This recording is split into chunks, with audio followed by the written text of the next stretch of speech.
So, you need to look at the details of all different energy sources, but clearly there's no one solution, there's no one type of energy, but we need to look at all these different things. And also we need to look at the demand side, because we can do things a lot more efficiently in our society. We waste tremendous amounts of energy.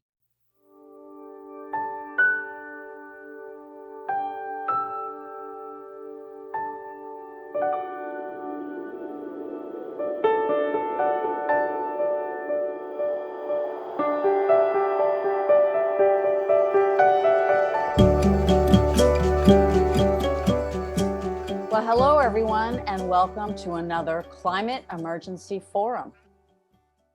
Today we have an interesting discussion. Well, we talk about climate and climate change and the environment. Well, a big part of all of this, the big picture, is energy. So today's topic is the energy challenge. What can we do to maintain our lifestyles, but in a greener, more earth-friendly fashion? I want to see what Dr. Peter Carter has to say. A lot of this discussion has been surrounded by the topic of renewables, fossil fuels, electricity, various forms of energy production and consumption. Can you tease this out for us a bit, Peter? Yeah, thanks, Regina. A few years ago, when, like everybody else, I was really very happy with the rate that the amazing renewable clean technologies that were being produced, I read something by an engineer, an article in an engineering journal, and he said, and this is a long time ago, we only have a very narrow window to be able to manufacture our renewable energy, because we're manufacturing renewable energy with fossil fuels, mainly coal. So that really sort of was a bit of a shock. Oh my God, we're making all these wind turbines and solar thermals and everything by burning coal. So that's a huge problem. I like to think that it's not difficult to come off fossil fuels, because we have to come off fossil fuels totally. We have to get down to zero fossil fuels. But when we look at these numbers, it becomes much more difficult. We started chatting informally last week about a thing called energy return on investment. That's energy return on energy investment. And that's a crucial part of this. And it allows the energy experts to compare various energy sources and how good they are, basically, and then rate them against each other. World electricity is only 20% of the energy we use. Now, so what do the numbers do? There's several ways of looking at this. Vaclav Smil does something called power density, which is quite easy. So I'm just going to put these numbers out here. Natural gas has a power density of 2,000. That's the amount of energy it puts out relative to burning a bit of natural gas. Coal has 1,000. Solar PV has 9. Solar concentrated, yep. I had a real shock when I was researching these, real shock. Concentrated solar thermal, which is a big favorite of mine, only 10. Wind, only 1.5. Good news for me is that biomass is only 0.6. And I do not like this idea of chopping trees and wood into chips and burning it in coal-fired power plants, which is happening around the world and even big time in Europe. So if we look at energy return on investment, it's pretty similar. But here the interesting thing is that #1 energy source is big hydro. It's way above any other energy source. Unfortunately, we feel we've dammed all the world's great rivers, and I think we have. Hydro, according to this rating, is up to about 100. Coal is 50. So you see how great on energy return on investment big hydro is. Oil and gas is down to about 18. but it's been coming down. Apparently, this is just what I've been reading recently, so I'm certainly no expert on this. It's been coming down recently, and it'll probably go down further. Tar sands is tiny, so the energy return on investment of tar sands is only about 5. So the tar sands are completely crazy from all points of view. Diesel from biomass is even less, it's about 2. Geothermal is pretty good comparatively. It comes in at about 20. Solar PV on this rating comes in roughly at 10. And concentrated solar thermal is just a little bit less, 8 or 9. Again, I was very disappointed by that. BECCS, which is bioenergy, and then you add carbon capture and storage, that's low, that's about 6. And then, of course, we have fission, nuclear fission, which is very, very unpopular and remains very unpopular with the environmental movement. But we really, when you see all these comparisons, there's absolutely no way we can do without fission. Because how are we going to continue, as I started off, manufacturing the renewable energy infrastructure that we need to transfer the entire world to? So actually, I think that James Hansen is right. We need a lot more fission to be able to do that. But it's one of those things about climate change that really right now looks to be mission impossible. Thank you for that, Peter. I know the nuclear question is just, yeah, it's like a hot poker. You can't touch it. You know, that people just have there's so much emotion regarding that. And I wanted to ask you, so you use this term biomass and you gave various quantitative numbers in regards to that. When you speak to the biomass of a renewable energy or an energy source, what exactly does that mean, Peter? Yeah, actually, the idea about biomass started years ago in Canada when the forest industry saw its trees as a source of energy and started promoting burning biomass for energy.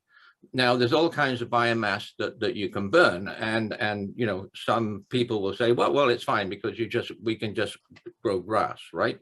But no, actually, we have a major industry between North America, particularly in Europe, of cutting trees, converting trees into pellets, and burning those trees in big power plants for energy. And the scientists, unfortunately, also like this idea because they believe, based on no evidence really, that we can do this and then we can carbon capture the carbon from burning the biomass, the CO2 from burning the biomass, and somehow this can be carbon neutral. It's a horrid idea to me. The whole biomass thing is a horrid idea.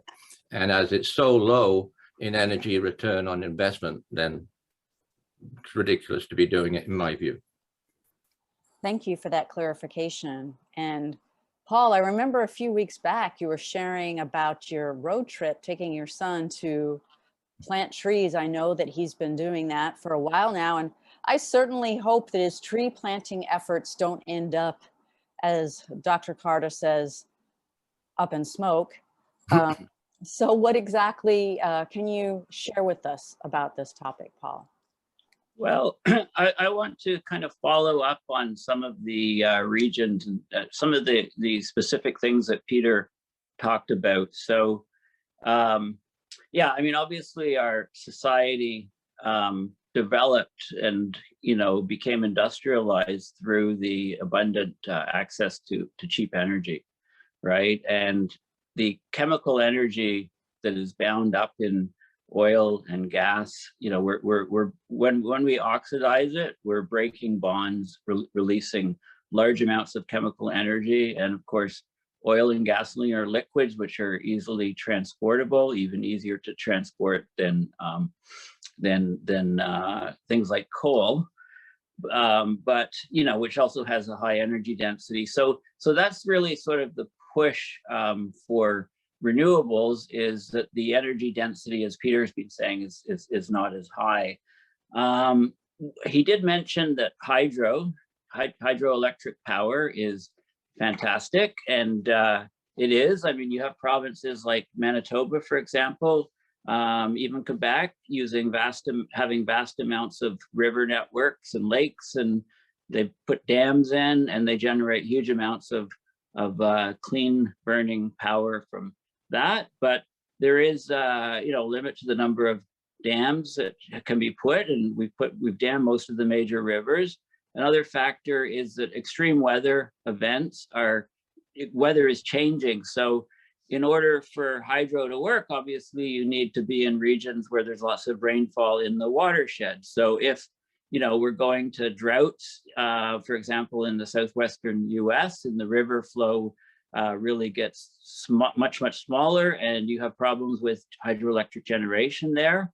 You also have a lot of nuclear power plants that are sitting on rivers, and when the water of the river is too low and too hot, then the plants have to shutter down.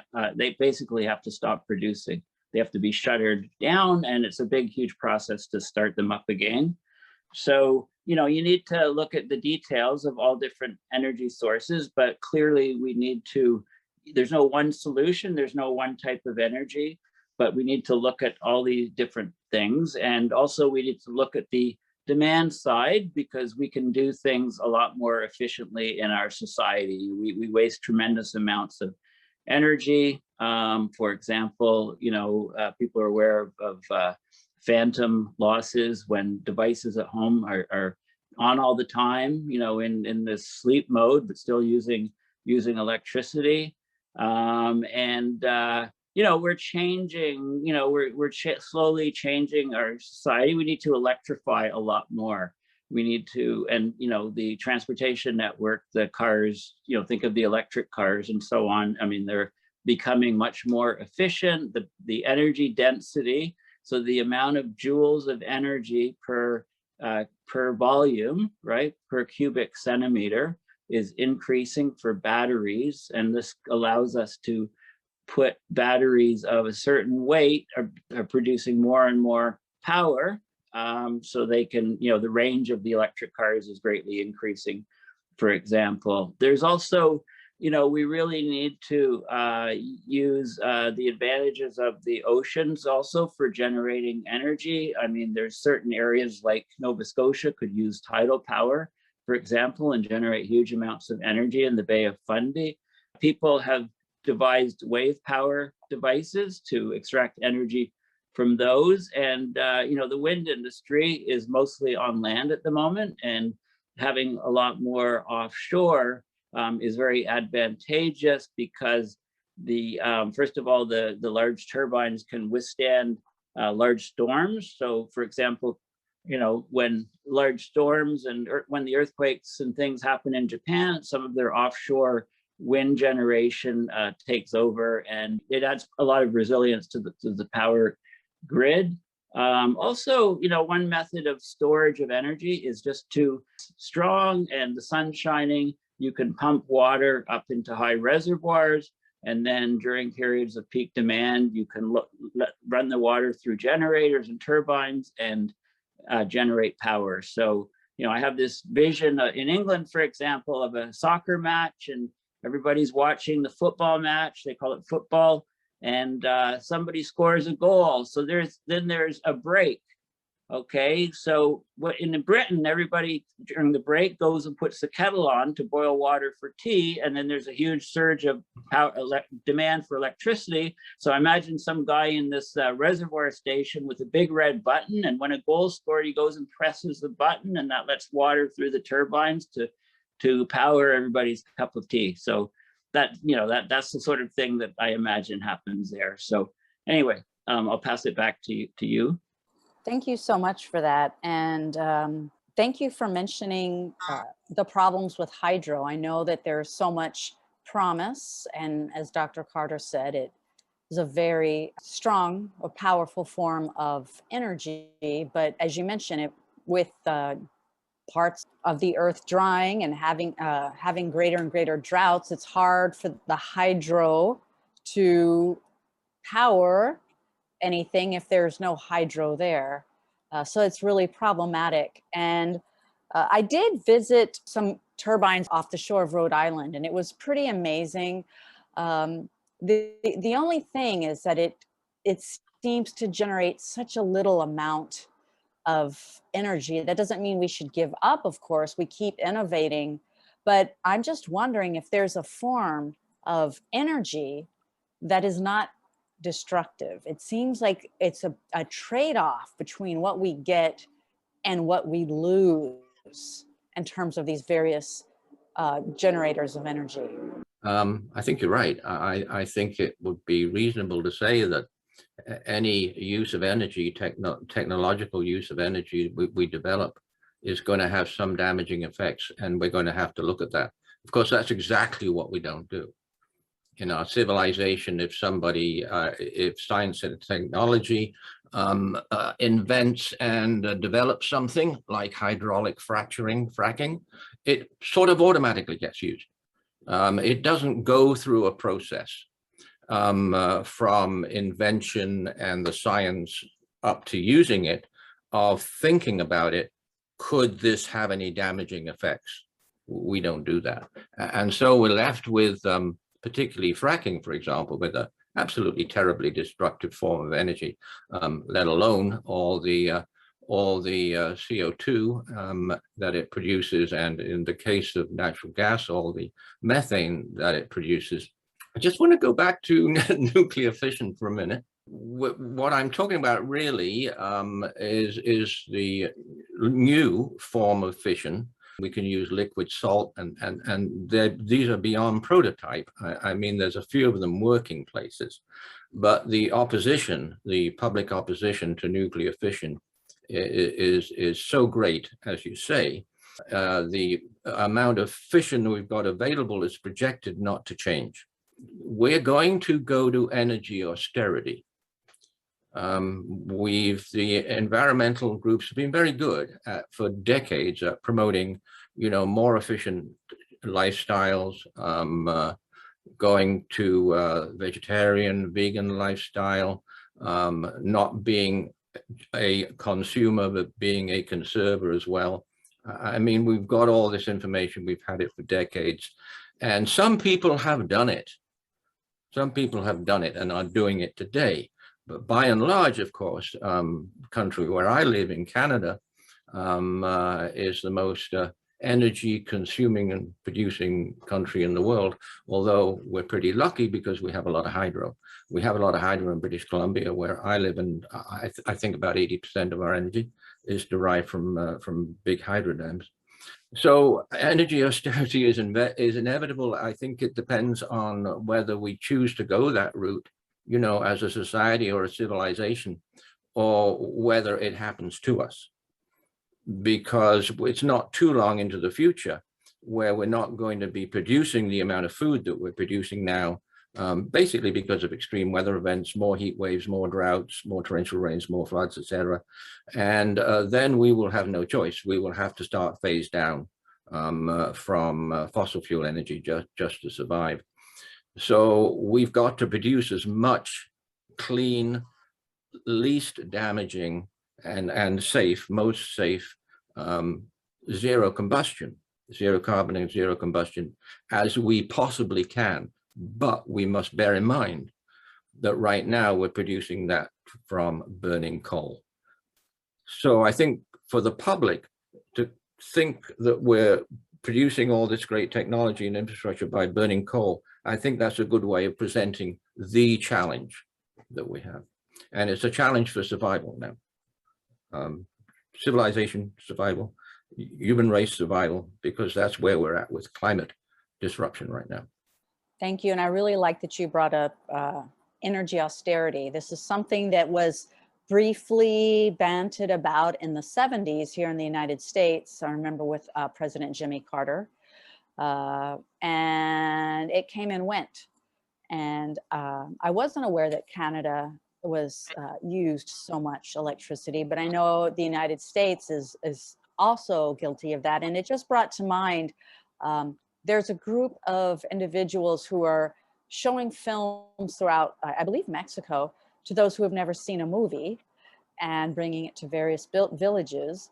And the way the movies are seen is they have a lot of these bicycles, and the kids have to pedal the bicycles to power the projector so that they can watch the film. And, you know, I was thinking, I've got an exercise bike here. My idea was that I would, if I was going to watch TV, I would ride the bike. Now, that hasn't worked out that way. But I will tell you that if I needed to ride the bike in order to watch the TV, I would be on that bike and I'd be the better for it. And I think it's a great idea. So I'd like to turn it back over to Paul. Yes, so Peter mentioned geothermal, and that's got a number of positives for doing it. It's just, one of the things is you can take people that are trained in the oil industry and in the fracking industry and that dig holes in the ground, and you can use, you could use repurpose those holes that are already in the ground that have, were for fracking and then were spent after a few years, or the shafts going to mines or things, and you can install geothermal units in those, and the cost of installation is much, much lower. You probably have to drill a little bit deeper, but mostly you have to just add the equipment for geothermal. And, the people in the oil industry, will have jobs if for example, I'm thinking of places like Alberta and Saskatchewan in Canada, where there's lots of oil drilling, and the oil drilling can be replaced by geothermal drilling, but mostly, first of all, doing an assessment of all the existing holes in the ground and which ones will be suitable for geothermal. The bioenergy with carbon capture and storage, is, as Peter says, is an insane idea. And for some reason, it just gained popularity. It just, and then the mainstream were saying, yeah, this is the way to go. And mainstream scientists were saying it without any evidence supporting that. So the idea of, so right now in Canada's boreal forest, for example, there's clear-cut regions of forest that are exclusively, those trees are exclusively ground up into sort of sawdust, and that's compressed into wood pellets. And then those wood pellets, it gets even worse. Those wood pellets are then put on ships and sent over on train to ports, and then on ships, and they're sent over to Europe. Okay, what kind of insaneness is this? I mean, it's crazy. We obviously, one nice thing about renewables is that they can be scaled up. I mean, they're not, the energy density is not as high as obviously for fossil fuels, but it's high enough that if you have a large tract of land, for example, in the desert, in North Africa, you can make huge solar arrays and have them automatically cleaned up if there's dust storms. I'm